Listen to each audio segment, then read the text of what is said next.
नमस्कार दोस्तों, मेरा नाम है रविंद्र। आप लोगों ने एक शब्द जरूर सुना होगा, एलियन। अक्सर फिल्मों और कहानियों में एलियन उन अजीब से जीवों को कहा जाता है जो अंतरिक्षयान यानी स्पेसशिप में बैठकर आसमान के वास्ते ब्रह्मांड में किसी दूसरी जगह से पृथ्वी यानी धरती पर आते हैं और मनुष्यों पर या तो हमला करने लगते हैं या उन्हें किडनैप कर लेते हैं। लेकिन ऐसे कुछ एलियन मनुष्यों के दोस्त भी बन जाते हैं। अमेरिका का famous comic super hero Superman खुद एक एलियन ही है। भारत के फेमस कॉमिक हीरो चाचा चौधरी का साथी साबू भी एलियन ही है, जो जुपिटर यानी बृहस्पति ग्रह से आया है। लेकिन फिल्मों और कहानियों से इतर एलियन वास्तव में विज्ञान और दर्शन यानी फिलॉसफी का विषय है। पृथ्वी यानी धरती जिस पर हम लोग रहते हैं वह 12,742 किलोमीटर व्यास यानी चौड़ाई वाला गोला है।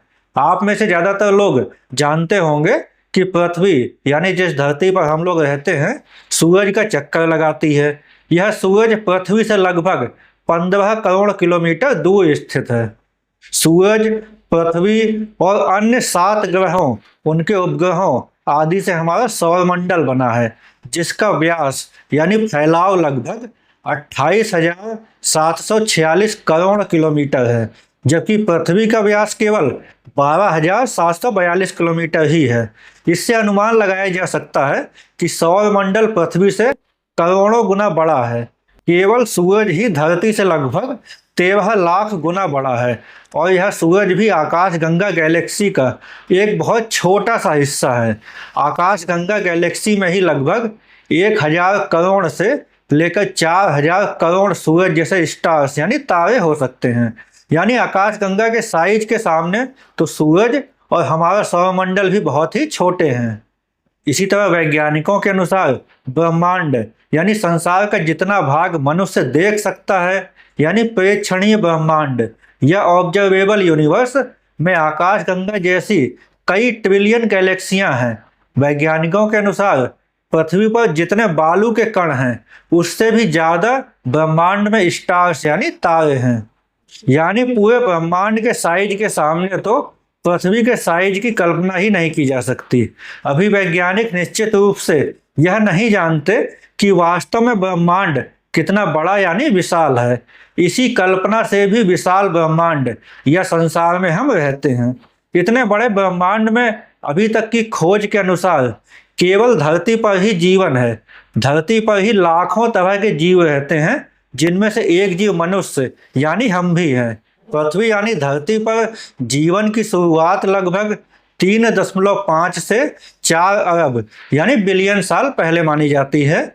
पृथ्वी खुद लगभग 4.54 अरब साल पुरानी है और शुरुआती कुछ करोड़ वर्षों तक उसका वातावरण बहुत गर्म, ज्वालामुखीय और जीवन के लिए बहुत खतरनाक था। धीरे धीरे सतह ठंडी हुई, महासागर बने और फिर रासायनिक प्रक्रियाओं के माध्यम से जीवन की शुरुआत हुई। सबसे पुराने प्रत्यक्ष प्रमाण सूक्ष्म जीवों के जीवाश्मों और स्ट्रोमेटोलाइट नामक संरचनाओं से मिलते हैं, जो लगभग 3.5 अरब वर्ष पुराने हैं। स्ट्रोमेटोलाइट्स सूक्ष्म जीवों, विशेषकर साइनोबैक्टीरिया द्वारा निर्मित परतदार संरचनाएं होती हैं। यह इस बात का संकेत है कि उस समय पृथ्वी पर एक कोशिकीय यानी यूनिसेलुलर जीवन मौजूद था। वैज्ञानिकों का मानना है कि प्रारंभिक पृथ्वी के महासागरों में कार्बन, हाइड्रोजन, नाइट्रोजन और अन्य तत्वों से जटिल कार्बनिक अणु बने होंगे।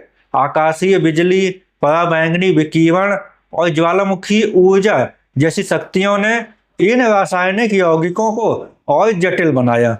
आगे चलकर कुछ अणुओं ने खुद की प्रतिकृति यानी कॉपी बनानी शुरू की और यही जीवन की शुरुआत का आधार बना। लगभग 2.4 अरब वर्ष पहले साइनोबैक्टीरिया ने प्रकाश संश्लेषण यानी फोटोसिंथेसिस शुरू किया, जिससे वातावरण में ऑक्सीजन बढ़ने लगी। यह पृथ्वी के इतिहास का निर्णायक मोड़ था, क्योंकि इसी के बाद जटिल बहुकोशिकीय यानी एक से ज्यादा कोशिकाओं वाला जीवन विकसित हो सका। मानव जैसे बुद्धिमान जीव बहुत बाद में आए। आधुनिक मनुष्य, जिसे होमो सेपियंस कहा जाता है, केवल लगभग 3 लाख साल पुराने हैं। यदि पृथ्वी के पूरे इतिहास को 24 घंटे का माने तो मानव सभ्यता अंतिम कुछ सेकेंडों में ही बनी है। इससे पता चलता है कि जीवन की यात्रा कितनी लंबी और धीमी रही है। यह भी जानना जरूरी है कि पृथ्वी पर जीवन केवल सुखद और संतुलित वातावरण में ही नहीं, बल्कि ऐसी अत्यधिक कठोर परिस्थितियों में भी पाया गया है जिन्हें कभी जीवन के लिए असंभव माना जाता था। इन जीवों को एक्सट्रीमोफाइल कहा जाता है, यानी ऐसे जीव जो बहुत कठिन परिस्थितियों में जिंदा रह सकते हैं।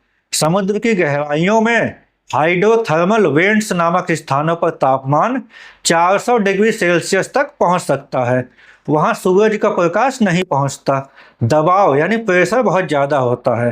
फिर भी बैक्टीरिया और सूक्ष्म जीव रासायनिक ऊर्जा के आधार पर जीवित रहते हैं। ऐसे जीवों को थर्मोफाइल कहा जाता है। कुछ सूक्ष्म जीव तो उबलते पानी के निकट भी पाए गए हैं। इससे यह सिद्ध हुआ कि जीवन केवल सूर्य के प्रकाश पर निर्भर नहीं है। दूसरी ओर अत्यधिक ठंड में भी जीवन मौजूद है। अंटार्कटिका की बर्फ के भीतर, जहां तापमान शून्य से कई डिग्री नीचे रहता है, सूक्ष्म जीव जीवित पाए गए हैं। कुछ बैक्टीरिया लाखों वर्षों तक जमी हुई बर्फ में निष्क्रिय अवस्था में रह सकते हैं और ठीक परिस्थितियां मिलने पर फिर सक्रिय यानी एक्टिव हो जाते हैं। अत्यधिक अम्लीय यानी एसिडिक और क्षारीय यानी एल्कलाइन वातावरण में भी जीवन पाया गया है। कुछ जीव ऐसी झीलों में रहते हैं जिनका अम्ल स्तर इतना ज्यादा होता है कि सामान्य जीव तुरंत गलकर नष्ट हो जाएं। अम्लीय सल्फर झील में रहने वाले बैक्टीरिया अत्यधिक तेजाब में भी जीवित रहते हैं। वहीं कुछ जीव अत्यधिक क्षारीय झीलों में पाए जाते हैं, जहां पीएच स्तर साबुन या ब्लीच जैसा होता है। विकिरण यानी रेडिएशन की बहुत ज्यादा मात्रा में भी कुछ जीव जीवित रह सकते हैं। एक प्रसिद्ध जीवाणु डायनोकोकस रेडियोड्यूरेंस इतना अधिक रेडिएशन सह सकता है कि वह परमाणु विकिरण वाले वातावरण में भी बच जाता है। यह जीव अपने डीएनए की क्षति को खुद ठीक कर सकता है, यानी अगर उसका डीएनए डैमेज हो जाए तो वह उस डैमेज को खुद ही सही कर सकता है। समुद्र की गहराइयों में दबाव यानी प्रेशर इतना ज़्यादा होता है कि सामान्य जीवों का शरीर तुरंत नष्ट हो जाए, फिर भी वहाँ मछलियाँ, केकड़े और सूक्ष्म जीव पाए जाते हैं। इन परिस्थितियों में सूर्य का प्रकाश नहीं पहुँचता, ऑक्सीजन कम होती है और तापमान यानी टेम्परेचर भी बहुत कम होता है, फिर भी जीवन वहाँ अनुकूलित हो चुका है। पृथ्वी पर ऐसे जीव भी हैं जो लगभग पूर्ण शुष्कता यानी पूरी तरह सूखी जगहों में जीवित रहते हैं। रेगिस्तानों में कुछ बैक्टीरिया और लाइकेन वर्षों तक बिना पानी के जीवित रह सकते हैं। टार्डिग्रेड नामक सूक्ष्म जीव तो सबसे आश्चर्यजनक उदाहरणों में से एक है। यह जीव अत्यधिक गर्मी, ठंड, निर्वात यानी वैक्यूम और विकिरण तक सह सकता है। वैज्ञानिक प्रयोगों में टार्डिग्रेड को अंतरिक्ष के निर्वात में भी कुछ समय तक जीवित पाया गया। पहले वैज्ञानिक सोचते थे कि जीवन के लिए पृथ्वी जैसा मध्यम तापमान, पर्याप्त ऑक्सीजन और सूर्य का प्रकाश आवश्यक है, लेकिन अब यह स्पष्ट हो चुका है कि जीवन अत्यंत अनुकूलनशील है। जहां ऊर्जा का कोई स्रोत और रासायनिक स्थिरता मौजूद हो, वहां जीवन किसी न किसी रूप में पैदा हो सकता है। इस तरह हम देखते हैं कि इस धरती पर हमें हर कहीं जीवन मिल जाता है और करोड़ों वर्षों में भी खत्म नहीं हुआ है, बल्कि किसी न किसी रूप में जीवन बना हुआ है। रासायनिक यानी केमिकली देखा जाए तो पृथ्वी पर ज्ञात सभी जीवित प्राणियों के शरीर के मूल अणु जैसे डीएनए, प्रोटीन, वसा और कार्बोहाइड्रेट कार्बन पर आधारित होते हैं। इसका मतलब है कि उनका एक अनिवार्य और महत्वपूर्ण भाग कार्बन से बना हुआ है। कार्बन जीवन के लिए इसलिए महत्वपूर्ण है क्योंकि यह एक साथ 4 रासायनिक बंध यानी केमिकल बॉन्ड्स बना सकता है और इस वजह से लंबी लंबी चेन वाले जटिल अणु यानी कॉम्प्लेक्स मॉलिक्यूल्स बना सकता है। इसी गुण के कारण कोशिकाएं, टिश्यू और पूरे जीवों की जैविक संरचना संभव होती है। कार्बन यौगिक पानी के साथ प्रभावी रासायनिक क्रियाएं कर पाते हैं। भोजन से ऊर्जा प्राप्त करना, कोशिकाओं का निर्माण और आनुवांशिक जानकारी को सुरक्षित रखना, ये सभी प्रक्रियाएं कार्बन रसायन पर आधारित हैं। इसी कारण विज्ञान में पृथ्वी के जीवन को कार्बन आधारित जीवन कहा जाता है। वास्तव में पृथ्वी पर जीवन के लिए सबसे महत्वपूर्ण तत्वों में है carbon, hydrogen, nitrogen, oxygen, phosphorus और सल्फर यानी गंधक। शॉर्ट में इन्हें CHNOPS भी कहा जाता है। लेकिन अभी मैंने बताया है कि ब्रह्मांड हमारी सोच से भी बड़ा है और पृथ्वी यानी धरती उसके सामने बहुत बहुत ही छोटी है। वैज्ञानिक रूप से देखें तो पृथ्वी पर जीवन के लिए आवश्यक तत्व carbon, hydrogen, nitrogen, oxygen, phosphorus, sulphur यानी गंधक और पानी जो कि वास्तव में हाइड्रोजन और ऑक्सीजन से मिलकर बनता है, ब्रह्मांड यानी संसार में बहुत ही सामान्य रूप से हर जगह पाए जाते हैं। तारों, गैलेक्सियों और ग्रहों के अध्ययन से पता चलता है कि जीवन के रासायनिक घटक केवल पृथ्वी तक ही सीमित नहीं है।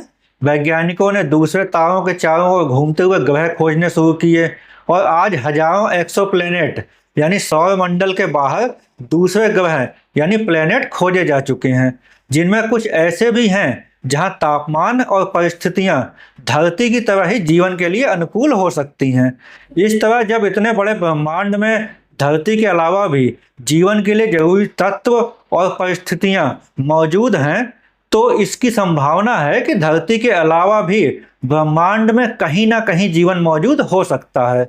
धरती के अलावा ब्रह्मांड में मौजूद इस जीवन को ही एक्स्ट्रा टेरेस्ट्रियल लाइफ या परग्रही जीवन कहा जाता है।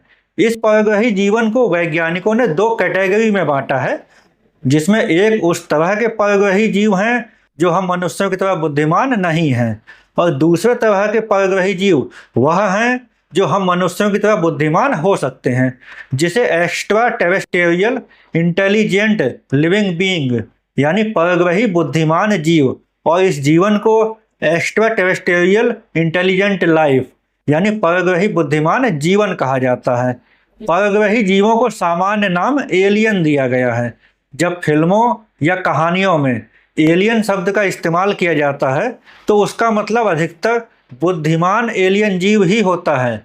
वैज्ञानिक एक्स्ट्रा टेरेस्ट्रियल लाइफ यानी परग्रही जीवन तो ढूंढ रहे हैं, लेकिन उनकी ज़्यादा दिलचस्पी एक्स्ट्रा टेरेस्ट्रियल इंटेलिजेंट लाइफ यानी परग्रही बुद्धिमान जीवन खोजने में है। वैज्ञानिक मानते हैं कि एक्स्ट्रा टेरेस्ट्रियल लाइफ यानी परग्रही जीवन संभव हो सकता है, लेकिन एक्स्ट्रा टेरेस्ट्रियल इंटेलिजेंट लाइफ यानी परग्रही बुद्धिमान जीवन एक्स्ट्रा टेरेस्ट्रियल लाइफ यानी परग्रही जीवन से कम संभव है, लेकिन पूरी तरह असंभव नहीं।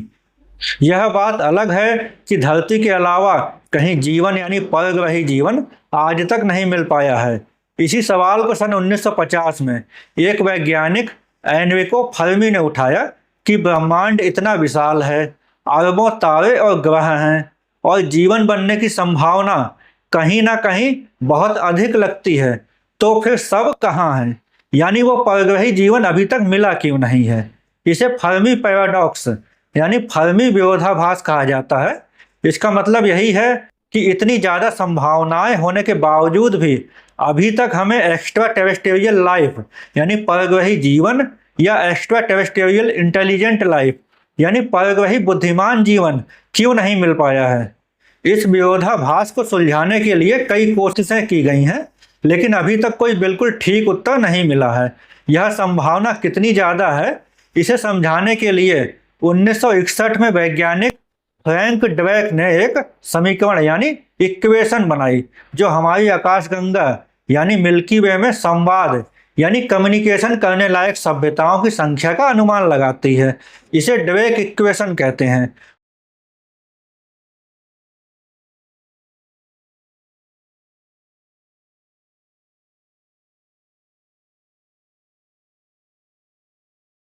और यह इस तरह लिखा जाता है कि n बराबर r गुणा एफ पी गुणा एन ई गुणा एफ एल गुणा एफ आई गुणा एफ सी और गुणा एल।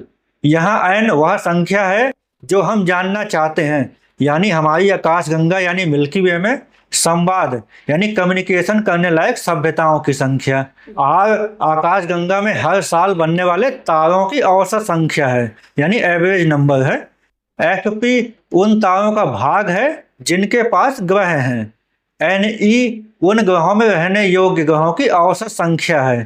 एफ एल वह भाग है जो रहने योग्य ग्रह पर जीवन उत्पन्न होने की संभावना और साथ ही उस समय उस पर वास्तव में जीवन मौजूद होने का है। एफ आई जीवन से बुद्धिमान जीवन यानी इंटेलिजेंट लाइफ बनने की संभावना है। एफ सी संवाद यानी कम्युनिकेशन करने वाली तकनीक विकसित करने और ब्रह्मांड में सिग्नल भेजने की संभावना है। और एल उस सभ्यता द्वारा ब्रह्मांड में सिग्नल भेजने की औसत अवधि है यानी वह कितने समय तक ब्रह्मांड में सिग्नल भेज सकती है। 1960 के दशक में एफ पी और एन ई पूरी तरह अज्ञात थे यानी उनके विषय में जानकारी नहीं थी। लेकिन 1995 में पहला एक्सोप्लैनेट खोजा गया और तब से तस्वीर बदल गई। आज केपलर और टेस मिशनों की बदौलत हम जानते हैं कि एफ पी लगभग 1 है यानी लगभग हर तारे के पास ग्रह हैं। अमेरिकी स्पेस एजेंसी नासा के अनुसार लगभग हर 5वें तारे के पास हैबिटेबल जोन में ग्रह है जहां तापमान पानी को तरल यानी लिक्विड रखने के लिए सही हो सकता है। 2025 तक यह भी स्थापित हो चुका है कि कम से कम हर चौथे तारे के पास पृथ्वी के आकार का चट्टानी और पृथ्वी जैसे तापमान वाला ग्रह है। ड्वेक इक्वेशन के पहले 3 पद अब काफी हद तक तय हो चुके हैं। असली अनिश्चितता एफ एल, एफ आई और एल में है यानी जीवन की उत्पत्ति, बुद्धि का विकास और सभ्यता का टिकना। कार्ल सैगन ने एन का अनुमान 10 लाख निकाला था। इस तरह वैज्ञानिकों ने एन के जो अनुमान निकाले हैं वो लगभग 1 से बहुत कम से लेकर दसियों लाख तक हैं। अगर मध्यम अनुमान लिए जाएं तो वे भी 10 से लेकर 1000 तक हैं यानी केवल हमारी आकाशगंगा में ही 10 से लेकर 1000 तक एक्स्ट्रा टेरेस्ट्रियल इंटेलिजेंट लाइफ यानी परग्रही बुद्धिमान जीवन वाली तकनीकी सभ्यताएं हो सकती हैं। 2016 में एडम फ्रैंक और वुडवर्थ सुलिवन ने ड्वेक समीकरण का विश्लेषण किया। उन्होंने ड्वेक समीकरण का संशोधित उपयोग करके पूछा कि किस संभावना पर पृथ्वी ब्रह्मांड की एकमात्र तकनीकी सभ्यता हो सकती है। यह इसलिए ताकि यह निर्धारित किया जा सके कि किसी रहने योग्य ग्रह पर तकनीकी प्रजाति के उत्पन्न होने की घटना कितनी असंभावित यानी ना होने की संभावना होनी चाहिए, जिससे यह निष्कर्ष निकले कि पृथ्वी ही अब तक उत्पन्न हुई एकमात्र तकनीकी प्रजाति का घर है। उन्होंने यह विश्लेषण 2 स्थितियों के लिए किया। पहला हमारी यह आकाशगंगा यानी मिल्की वे और दूसरा संपूर्ण ब्रह्मांड के लिए। इस प्रकार का अलग प्रश्न पूछने से सभ्यताओं की आयु तथा एक ही समय में संचार करने से जुड़ी अनिश्चितताएं हट जाती हैं, क्योंकि आज प्रति तारे रहने योग्य ग्रहों की संख्या का उचित अनुमान लगाया जा सकता है। इसलिए ड्वेक समीकरण में अब केवल एक ही अज्ञात तत्व बचता है, यह संभावना कि कोई रहने योग्य ग्रह अपने अस्तित्व काल में कभी तकनीकी प्रजाति विकसित करे यानी एफ आई और एफ सी। यदि पृथ्वी पूरे ब्रह्मांड में अब तक उत्पन्न हुई एकमात्र तकनीकी प्रजाति का घर रही हो तो उनकी गणना के अनुसार किसी भी रहने योग्य ग्रह पर तकनीकी प्रजाति विकसित होने की संभावना 2.5 गुणा 10 की घात -24 से कम होनी चाहिए। इसका मतलब यह हुआ कि पूरे ब्रह्मांड में केवल पृथ्वी पर ही तकनीकी सभ्यता होने और दूसरे किसी ग्रह पर ना होने की संभावना 2.5 गुणा 10 की घात -24 यानी 2.5 को उस संख्या से भाग देना जिसमें 1 के आगे 24 जीरो लगे हों, मतलब दशमलव के बाद 23 जीरो लगाने के बाद 25 लिखना। इस प्रकार यह संख्या बहुत छोटी है। इसका मतलब यह संभावना बहुत कम है कि इस ब्रह्मांड में केवल पृथ्वी पर ही तकनीकी प्रजाति हो। इसी प्रकार यदि पृथ्वी यानी धरती हमारी आकाशगंगा के इतिहास में तकनीकी प्रजाति का एकमात्र उदाहरण रही हो तो किसी रहने योग्य क्षेत्र यानी हैबिटेबल जोन वाले ग्रह पर तकनीकी प्रजाति विकसित होने की संभावना 1.7 गुणा 10 की घात -11, मतलब दशमलव के बाद 10 जीरो लगाने के बाद 17 लिखना से कम होनी चाहिए, यानी लगभग 60 अरब में 1। इस प्रकार यह संख्या बहुत छोटी है। इसका मतलब यह संभावना बहुत कम है कि हमारी आकाशगंगा में केवल पृथ्वी पर ही तकनीकी प्रजाति हो। इससे साफ है कि पूरे ब्रह्मांड के लिए प्राप्त यह आंकड़े बताते हैं कि यह अत्यंत असंभावित है कि केवल पृथ्वी पर ही कभी तकनीकी प्रजाति उत्पन्न हुई हो। दूसरी ओर हमारी आकाशगंगा के संदर्भ में यह मानना पड़ेगा कि 60 अरब रहने योग्य ग्रहों में से एक से भी कम ग्रह पर तकनीकी प्रजाति विकसित होती है, अन्यथा हमारी आकाशगंगा के पूरे इतिहास में ऐसी प्रजाति का कम से कम एक दूसरा उदाहरण अवश्य रहा होता। इसका मतलब यही है कि ब्रह्मांड में दूसरी जगहों पर एक्स्ट्रा टेरेस्ट्रियल इंटेलिजेंट लाइफ यानी परग्रही बुद्धिमान जीवन होना असंभव यानी इम्पॉसिबल नहीं है। 2020 में इंग्लैंड की नॉटिंघम यूनिवर्सिटी के वैज्ञानिकों के एक अध्ययन के अनुसार मिल्की वे आकाशगंगा में आज लगभग 36 परग्रही बुद्धिमान सभ्यताएं हो सकती हैं जो संचार यानी कम्युनिकेशन करने की क्षमता रखती हैं। इन 36 संचार यानी कम्युनिकेशन करने वाली बुद्धिमान सभ्यताओं के बीच की औसत दूरी लगभग 17,000 प्रकाश वर्ष होगी, जबकि मनुष्य के सबसे ज्यादा जिंदा रहने का रिकॉर्ड अभी तक 122 साल और 164 दिन का ही है, जो फ्रांस की एक महिला जेन कॉलमेंट थी। इसी के साथ अगर हम किसी सभ्यता को आज रेडियो संदेश भेजें तो उसका उत्तर आने में लगभग 34,000 वर्ष लग सकते हैं, क्योंकि संदेश को जाने और वापस आने दोनों में प्रकाश की गति से यात्रा करनी होगी। इसी कारण यदि ऐसी सभ्यताएं वास्तव में मौजूद भी हों तब भी उनसे संपर्क स्थापित करना बहुत ही कठिन है। यह भी है कि अगर यह मान भी लिया जाए कि अभी धरती के अलावा कहीं जीवन नहीं है, तो क्या ब्रह्मांड के भविष्य में भी कहीं धरती के अलावा जीवन नहीं होगा? इसे समझने के लिए इन्फिनाइट मंकी थ्योरम यानी अनंत बंदर प्रमेय पर विचार करते हैं। फ्रांसीसी गणितज्ञ एमिल बोरेल ने 1913 में यह थ्योरम दी।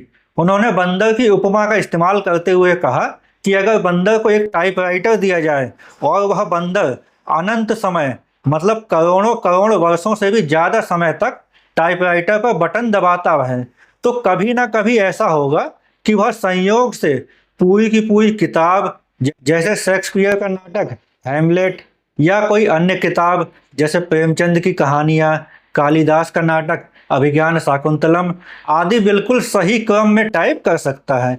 यह विचार सुनने में अजीब लगता है, लेकिन गणितीय रूप से ऐसा होना संभव है। यह कुछ उसी तरह से है कि हम 4 सिक्के एक ही बार एक साथ उछालें तो उनमें से चारों में हेड आने की संभावना बहुत कम है, लेकिन अगर हम उन चारों सिक्कों को लाखों करोड़ों बार एक साथ उछालें तो कम से कम एक बार उन चारों में हेड आने की संभावना काफ़ी बढ़ जाती है। इनफिनाइट मंकी थ्योरम का मूल विचार यही है कि यदि किसी बेतरतीब प्रक्रिया को अनंत समय और अनंत अवसर दिए जाएं तो वह कभी ना कभी किसी भी संभव संरचना को उत्पन्न कर सकती है, क्योंकि यदि किसी घटना की संभावना 0 नहीं है तो अनंत अवसर मिलने पर वह घटना कभी ना कभी घट सकती है। विज्ञान से हम जानते हैं कि ब्रह्मांड में मौजूद हर चीज मूल कणों यानी एलिमेंट्री पार्टिकल्स से बनी है। मनुष्य, पेड़, पानी, पृथ्वी, तारे, ग्रह सब मूल कणों के अलग अलग तरह के कॉम्बिनेशन यानी संयोजन या व्यवस्थाएं हैं। इन्हीं मूल कणों से जीवन के लिए आवश्यक तत्व कार्बन, हाइड्रोजन, नाइट्रोजन, ऑक्सीजन आदि बने हैं। कार्बन, ऑक्सीजन, हाइड्रोजन, नाइट्रोजन जैसे परमाणु पूरे ब्रह्मांड में पाए जाते हैं। हमारे शरीर में मौजूद तत्व किसी समय तारों के भीतर बने थे। इसका अर्थ यह है कि जीवन के लिए आवश्यक सामग्री केवल पृथ्वी तक सीमित नहीं है, बल्कि ब्रह्मांड में लगभग हर जगह किसी न किसी रूप में मौजूद है। अब महत्वपूर्ण बात यह है कि जटिलता पदार्थ के प्रकार से नहीं बल्कि उसके क्रम और संरचना यानी संयोजन से पैदा होती है। उदाहरण के लिए कार्बन के वही परमाणु कभी कोयला बनाते हैं, कभी हीरा यानी डायमंड और कभी डीएनए का भाग।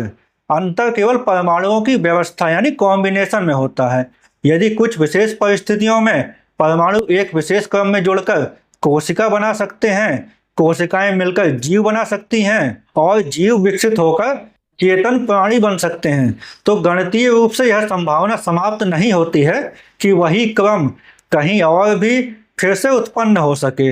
अगर हम इसे परमाणुओं यानी एटम्स के स्तर पर देखें तो एक मनुष्य में औसतन लगभग 7 गुणा 10 की घात 27 यानी 7 के बाद 27 जीरो के आसपास एटम्स होते हैं। जैसे 10 की घात 2 का मतलब 1 के बाद 2 जीरो होता है यानी 100। 10 की घात 27 यानी 1 के बाद 27 जीरो बहुत बड़ी संख्या है। जिस तरह मैंने अभी 4 सिक्कों के उदाहरण से बताया है कि लाखों करोड़ों बार चारों सिक्कों को उछालें तो कम से कम एक बार चारों में हेड आने की संभावना है, भले ही बहुत कम हो।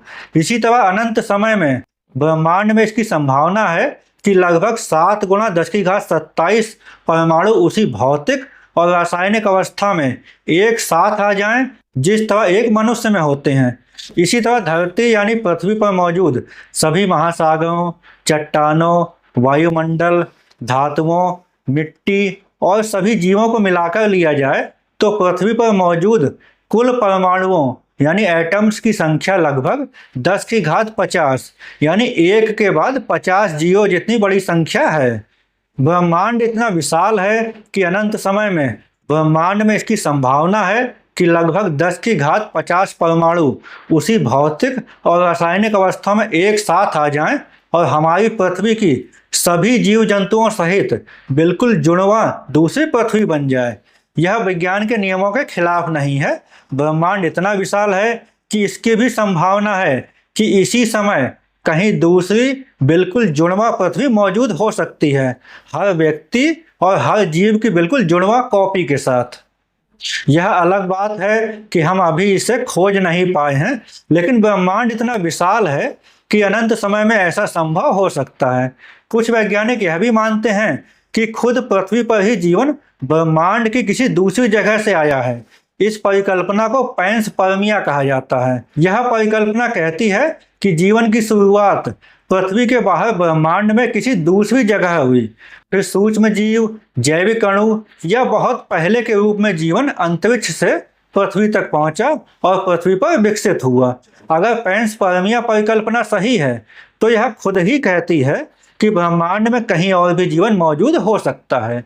अभी तक मैंने केवल पृथ्वी जैसे जीवन मतलब कार्बन आधारित जीवन मिलने की संभावनाओं पर ही चर्चा की है, लेकिन वैज्ञानिक इस पर भी विचार कर रहे हैं कि जीवन केवल पृथ्वी जैसा ही हो यह जरूरी नहीं है। जीवन के अन्य रूप भी हो सकते हैं। जीवन के अलग रूपों का मतलब मछली, बंदर, बकरी, चीता या मनुष्य जैसे अलग अलग तरह के जीव नहीं, बल्कि इसका मतलब है कि भौतिक और रासायनिक संरचना में ही बिल्कुल अलग जीवन। वैज्ञानिक रूप से सबसे अधिक संभावित जीवन अभी भी कार्बन और पानी आधारित माना जाता है, क्योंकि पृथ्वी पर यही जीवन पाया जाता है। लेकिन एक दूसरी संभावना सिलिकॉन नाम के तत्व पर आधारित जीवन की भी है। सिलिकॉन एक रासायनिक तत्व है जिसका चिन्ह Si और परमाणु क्रमांक 14 है। यह पृथ्वी पर ऑक्सीजन के बाद दूसरा सबसे ज्यादा पाया जाने वाला तत्व है। यह मुख्य रूप से रेत, पत्थर और क्वार्ट्ज जैसे खनिजों में पाया जाता है। सिलिकॉन की खासियत यह है कि सिलिकॉन भी कार्बन की तरह 4 रासायनिक बंध यानी केमिकल बॉन्ड बना सकता है और जटिल संरचनाएं बनाने की क्षमता रखता है। इसी कारण वैज्ञानिकों ने इसे जीवन के लिए कार्बन के विकल्प के रूप में देखा है। इसी तरह अमोनिया यानी NH3, मीथेन या अन्य तत्व या रासायनिक यौगिक पर आधारित जीवन भी संभव हो सकता है। सबसे महत्वपूर्ण बात यह है कि हमारी जीवन की परिभाषा पृथ्वी के अनुभव पर आधारित है। इसलिए यह संभव है कि ब्रह्मांड में ऐसे जीवन के रूप मौजूद हों जो हमारी कल्पना से परे और इतने अनोखे हों कि उन्हें देखकर हम तुरंत समझ भी ना पाएं कि वे जिंदा हैं। इस तरह इस बात की संभावना बहुत ज़्यादा है कि ब्रह्मांड में पृथ्वी के अलावा भी जीवन मौजूद हो और एक्स्ट्रा टेरेस्ट्रियल इंटेलिजेंट लाइफ यानी परग्रही बुद्धिमान जीवन वाली तकनीकी सभ्यता भी मौजूद हो। समस्या केवल हमारे द्वारा उन्हें अभी तक खोज ना पाने में है। इसका कारण यह है कि मनुष्य को अंतरिक्ष में खोज करते हुए अभी 100 साल भी पूरे नहीं हुए हैं और मनुष्य अभी तक चंद्रमा तक ही जा पाया है, जबकि ब्रह्मांड हमारी कल्पना से भी विशाल है। दोस्तों, वीडियो अच्छी लगी हो तो वीडियो को लाइक करिए, कमेंट करिए और फिलोसफर रवि चैनल को सब्सक्राइब करिए। मिलते हैं एक नए वीडियो में एक नए विचार के साथ। धन्यवाद, नमस्कार।